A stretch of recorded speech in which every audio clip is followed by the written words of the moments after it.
Berbagai persiapan terus dilakukan untuk penyelenggaraan KTT ASEAN di Labuan Bajo, Nusa Tenggara Timur, khususnya terkait pengamanan. Untuk informasi terkini, kami telah bergabung bersama dengan Marcelina Tumundo langsung dari Labuan Bajo, Nusa Tenggara Timur. Marcelina, secara keseluruhan seperti apa kesiapan dari penyelenggaraan KTT ASEAN?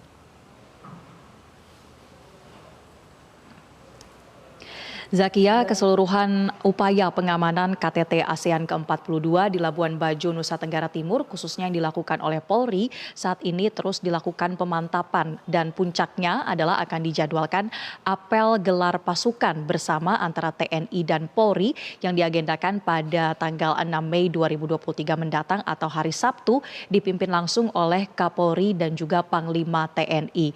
Sampai dengan saat ini atau sampai dengan siang hari tadi, kami juga mengikuti sejumlah upaya peninjauan yang dilakukan oleh Kapolri dan juga jajarannya, yang mana ada dua kegiatan yang tadi dilakukan. Yang pertama adalah terkait dengan tactical floor game atau TFG yang sudah digelar di kantor Bupati Manggarai Barat, dan TFG ini digelar untuk memastikan bahwa setiap personil kepolisian ataupun TNI yang nanti sudah ditempatkan sesuai dengan posisi ataupun satuan tugasnya masing-masing telah mengetahui tugas mereka dan juga sudah mengetahui cara-cara bertindak ketika nanti adanya potensi-potensi gangguan ketertiban dan keamanan masyarakat.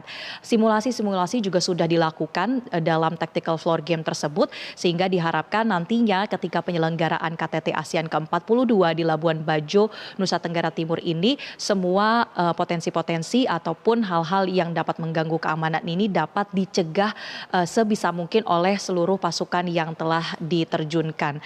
Dan dari pihak kepolisian juga nantinya akan menurunkan sebanyak lebih dari 2.600 personil.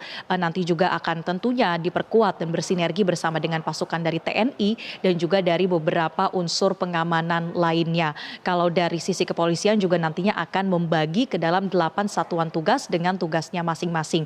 Dan tentunya ini akan saling berkoordinasi di antara setiap instansi keamanan untuk mengamankan KTT ASEAN yang nantinya akan didatangi oleh rencananya ada 11 kepala negara ASEAN dan juga beberapa negara sahabat, kemudian lebih dari 500 delegasi atau perwakilan yang mendampingi kepala negara dari berbagai negara ASEAN tersebut.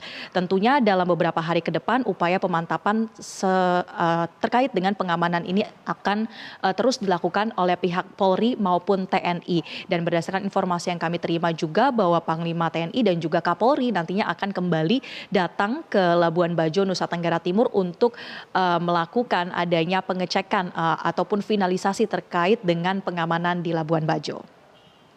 Zakia. Ya, Marcelina, Kapolri menyatakan menjamin keamanan pelaksanaan KTT ASEAN. Strategi pengamanan apa saja yang telah disiapkan?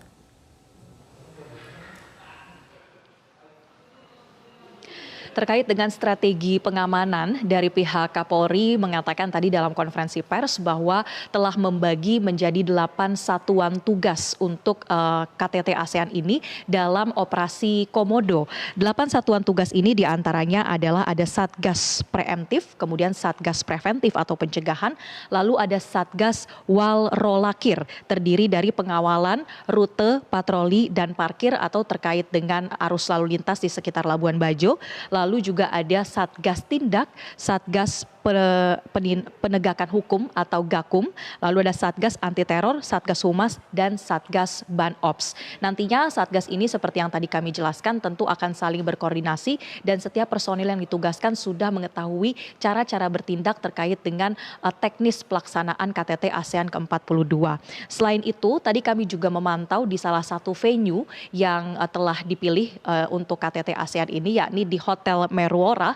Tadi sudah dilakukan upaya pendeteksian atau untuk mensterilkan area ini, salah satunya adalah melalui Satgas Preventif atau Satgas Pencegahan ini menerjunkan adanya subunit K9 atau anjing pelacak yang bertugas untuk mendeteksi apakah ada potensi-potensi membahayakan di sekitar venue ini. Dan tadi hasilnya atau laporan yang kami dapatkan adalah aman untuk dilanjutkan persiapan-persiapan lanjutan sampai dengan hari pelaksanaannya. Terkait dengan dengan Satgas Preventif ini, khususnya untuk unit K9 yang telah dikerahkan, total ada 12 unit, maksud kami 12 ekor anjing pelacak yang telah disiapkan, tentunya bersama dengan personil yang juga nanti akan bertugas. Lalu nantinya apa yang dapat dideteksi dari anjing pelacak ini adalah hal-hal yang membahayakan seperti bahan peledak, kemudian juga narkoba dan juga potensi-potensi membahayakan lainnya. Ini sudah terlatih